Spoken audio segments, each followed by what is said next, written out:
Hey guys, good afternoon from How to Play One Thing, your old pals. We're just continuing our little journey through all the little tiny chunks of guitar knowledge that I have stored in my brain, just one thing at a time, or as close as we can to one thing at a time. Last time around, we were doing a scale and we were playing a little solo with it. And we were also doing vibrato. So we've started to elaborate upon the scale and do some more interesting things to make the note more expressive. We're going to continue doing that today. We're going to bend a string. This is a really fun thing that guitarists can do. Everybody else is jealous of, right? So if I push the string across the neck and kind of stretch it, it's going to raise and pitch.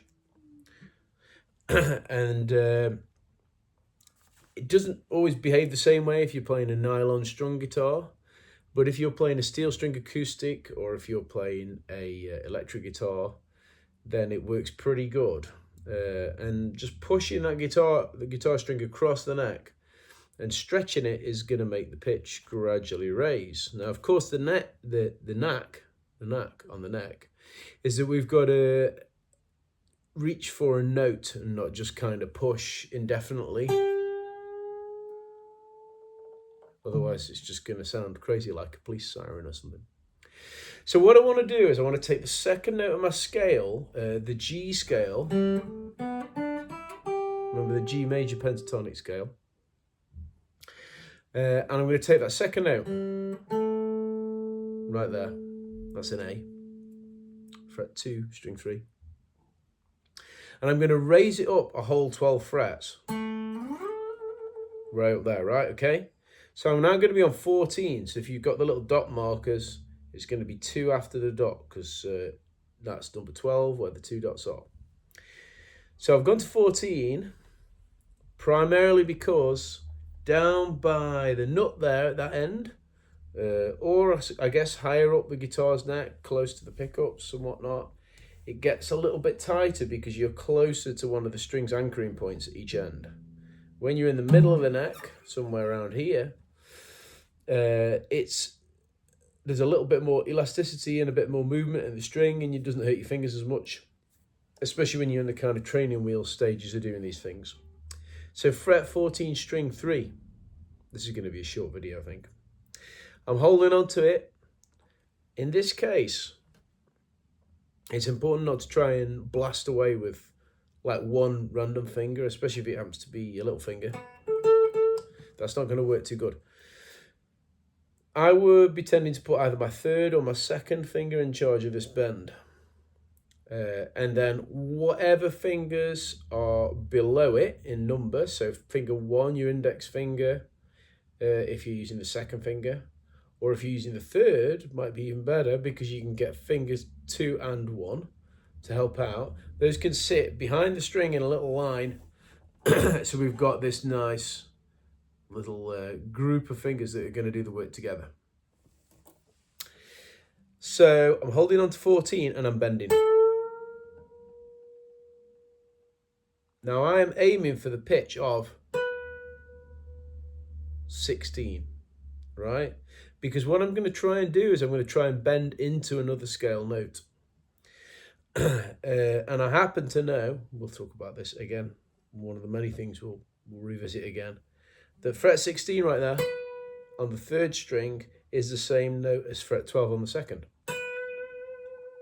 So you could play fret 12 on the second if you like, it's up to you. But the reason I'm mentioning that pitch is that is the pitch we're aiming for. I want to hear it first, try and get it in my mind, realise that when I first did the bend, before I heard that pitch, I was definitely way too low. I needed to push the string a bit more. I was flat, as we call it. So here's my note I'm aiming for. Let's try again.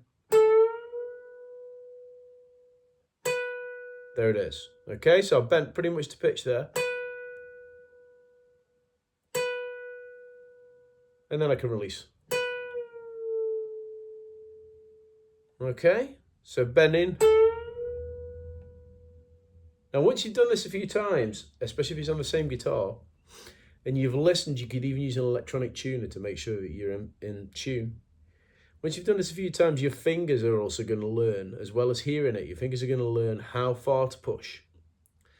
Now, to me, a bend of what we call a tone, which is like kind of a 2-fret gap in terms of pitch,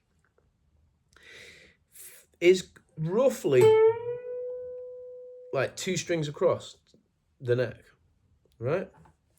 Close. I mean, it's approximate, but it gives you just a rough idea. But the most important thing to do is follow that guide pitch at the beginning. So remember, that could be fret 12, string 2. It could be fret 16 on string 3.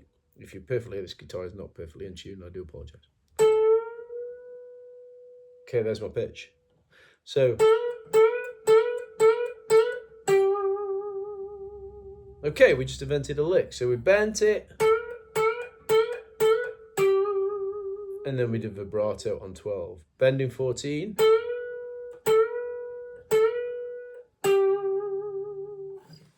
Wow, this is starting to get good. I like it. You guys are doing well. So there you go. You can practice that little bend anywhere. Middle of the neck is cool, but you know, for the purposes of this, I thought it would be good to try to just be inside our little scale pattern that we're used to now. So next up, we're going to be finding some way of using that along with our solo. Thank you. Take care.